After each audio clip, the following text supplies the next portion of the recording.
India में investment की बात आती है तो दो ऑप्शंस हमेशा इन्वेस्टर्स का ध्यान खींचते हैं, स्टॉक मार्केट और गोल्ड। ये डिबेट नया नहीं है, बल्कि सालों से चला आ रहा है। दोनों अलग अलग एसेट्स हैं और दोनों के अपने फायदे और नुकसान हैं। स्टॉक मार्केट में जहां हाई रिटर्न्स की पोटेंशियल होती है, वहीं गोल्ड एक स्टेबल और सिक्योर इन्वेस्टमेंट माना जाता है। स्टॉक मार्केट लॉन्ग टर्म में वेल्थ बनाने के लिए अच्छा ऑप्शन है, क्योंकि इसमें ग्रोथ की अच्छी पोटेंशियल होती है। लेकिन इसके साथ रिस्क भी जुड़ा होता है, जो मार्केट वॉलेटिलिटी के कारण आता है। दूसरी तरफ गोल्ड को ट्रेडिशनली सेफ हेवन एसेट माना जाता है, जो इन्फ्लेशन और इकोनॉमिक अनसर्टेनिटी से बचाव करता है। गोल्ड की वैल्यू समय के साथ स्थिर रहती है और ये एक टैंजिबल एसेट है। इस वीडियो में हम इन दोनों इन्वेस्टमेंट ऑप्शंस का कंपैरिजन करेंगे, उनके हिस्टोरिकल परफॉर्मेंस, रिस्क, लिक्विडिटी और अलग अलग इन्वेस्टमेंट होराइजन्स के लिए सूटेबिलिटी देखेंगे। हम ये भी जानेंगे कि किस सिचुएशन में कौन सा ऑप्शन बेहतर हो सकता है। हमारा गोल है इंडियन इन्वेस्टर्स को वो नॉलेज देना जिससे वो अपनी मेहनत की कमाई को सही जगह इन्वेस्ट कर सकें। सही जानकारी के साथ इन्वेस्टर्स इन्फॉर्म्ड डिसीजंस ले सकते हैं और अपने फाइनेंशियल गोल्स को हासिल कर सकते हैं। हम हिस्टोरिकल रिटर्न्स, वॉलेटिलिटी और डाइवर्सिफिकेशन के इम्पोर्टेंस पर भी बात करेंगे। डाइवर्सिफिकेशन से रिस्क कम होता है और रिटर्न्स को बैलेंस किया जा सकता है। साथ ही इंडियन कॉन्टेक्स्ट के स्पेसिफिक एग्जाम्पल्स और केस स्टडीज भी देखेंगे। ये एग्जाम्पल्स और case studies real world scenarios को समझने में मदद करेंगे। स्टॉक मार्केट और गोल्ड दोनों की न्यूआंसेस समझकर इन्वेस्टर्स अपने फाइनेंशियल गोल्स और रिस्क टॉलरेंस के हिसाब से सही डिसीजंस ले सकते हैं। सही बैलेंस और स्ट्रैटेजी के साथ दोनों एसेट्स का फायदा उठाया जा सकता है। स्टॉक्स और गोल्ड के हिस्टोरिकल परफॉर्मेंस को देखने से हमें बहुत कुछ सीखने को मिलता है।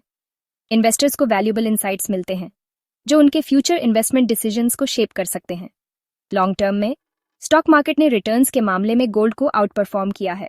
हिस्टोरिकल डेटा से पता चलता है कि स्टॉक्स ने कंसिस्टेंट ग्रोथ दिखाई है। ये कंपनीज के ग्रोथ पोटेंशियल और प्रॉफिट जनरेट करने की उनकी एबिलिटी की वजह से है। कंपनीज अपने बिजनेस को एक्सपैंड करती हैं और नए मार्केट्स में प्रवेश करती हैं। लेकिन ध्यान रखें कि पास्ट परफॉर्मेंस फ्यूचर रिजल्ट्स की गारंटी नहीं है। मार्केट कंडीशंस बदल सकते हैं और रिटर्न्स वेरी कर सकते हैं। गोल्ड स्टॉक्स जितना हाई रिटर्न नहीं देता, लेकिन इकोनॉमिक टर्मोइल के टाइम पर यह अपना वैल्यू रिटेन करता है। ये एक सेफ हेवन एसेट माना जाता है। जैसे 2008 के ग्लोबल फाइनेंशियल क्राइसिस में स्टॉक मार्केट बहुत नीचे गिर गया था, जबकि गोल्ड ने सेफ हेवन का काम किया और अपना वैल्यू बरकरार रखा। इसने इन्वेस्टर्स को स्टेबिलिटी प्रदान की। यही इन्वर्स कॉरिलेशन गोल्ड को पोर्टफोलियो डिवर्सिफायर बनाता है। डाइवर्सिफिकेशन से रिस्क कम होता है और पोर्टफोलियो की स्टेबिलिटी बढ़ती है। पास्ट परफॉर्मेंस फ्यूचर रिटर्न्स की गारंटी नहीं है, लेकिन ये मार्केट साइकिल्स और अनसर्टेनिटी के टाइम में गोल्ड के वैल्यू रिटेन करने की टेंडेंसी को हाईलाइट करता है। इन्वेस्टर्स को अपने पोर्टफोलियो में बैलेंस बनाए रखना चाहिए। रिस्क और वॉलेटिलिटी किसी भी इन्वेस्टमेंट का हिस्सा है और सही डिसीजंस लेने के लिए इन फैक्टर्स को समझना जरूरी है। स्टॉक मार्केट अपने वॉलेटिलिटी के लिए जाना जाता है। शॉर्ट टर्म में प्राइसेस में काफी फ्लक्चुएशंस होते हैं। ये वॉलेटिलिटी कई फैक्टर्स की वजह से होती है, जैसे इकोनॉमिक डेटा, जियोपॉलिटिकल इवेंट्स और investor sentiment. Gold safe haven माना जाता है, लेकिन प्राइस स्विंग से इम्यून नहीं है। ग्लोबल डिमांड और सप्लाई, करेंसी फ्लक्चुएशंस और इंटरेस्ट रेट्स गोल्ड प्राइसेस को अफेक्ट कर सकते हैं, लेकिन शॉर्ट टर्म में गोल्ड स्टॉक से कम वॉलेटिल माना जाता है। इसी कम वॉलेटिलिटी की वजह से मार्केट अनसर्टेनिटी के टाइम में इन्वेस्टर्स गोल्ड की तरफ जाते हैं। ध्यान रखें कि गोल्ड स्टेबिलिटी देता है, फिर भी इसके प्राइस में फ्लक्चुएशंस हो सकते हैं। लिक्विडिटी यानी बिना प्राइस अफेक्ट किए एसेट को बाय या सेल करने की आसानी एक इम्पॉर्टेंट फैक्टर है। Stock market generally highly liquid माना जाता है, खासकर वाइडली ट्रेडेड स्टॉक्स के लिए। इसका मतलब है इन्वेस्टर्स आसानी से शेयर्स बाय या सेल कर सकते हैं बिना ज्यादा प्राइस इंपैक्ट के। फिजिकल गोल्ड की लिक्विडिटी में चैलेंजेस हो सकते हैं। गोल्ड ज्वेलरी या बार्स बेचने के लिए बायर ढूंढना पड़ सकता है और मेकिंग चार्जेस जैसे एक्स्ट्रा कॉस्ट्स भी लग सकते हैं। लेकिन gold ETFs, exchange traded funds के थ्रू इन्वेस्ट करना ज्यादा लिक्विड ऑप्शन है। ये ईटीएफ्स स्टॉक एक्सचेंजेस पे ट्रेड होते हैं, जिससे इन्वेस्टर्स को फ्लेक्सिबिलिटी और ट्रेडिंग में आसानी मिलती है। Section 5 income generation. Dividends versus nothing. Income generation के मामले में स्टॉक्स और गोल्ड बहुत अलग हैं। स्टॉक मार्केट में लिस्टेड कई कंपनीज अपने प्रॉफिट्स का कुछ हिस्सा शेयर होल्डर्स को डिविडेंड्स के रूप में देती हैं। ये डिविडेंड्स इन्वेस्टर्स को रेगुलर इनकम दे सकते हैं। गोल्ड डिविडेंड्स या इंटरेस्ट के रूप में कोई इनकम जनरेट नहीं करता।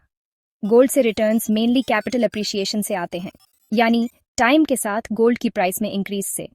ये डिफरेंस उन इन्वेस्टर्स के लिए इंपॉर्टेंट है जो रेगुलर इनकम देने वाले एसेट्स चाहते हैं।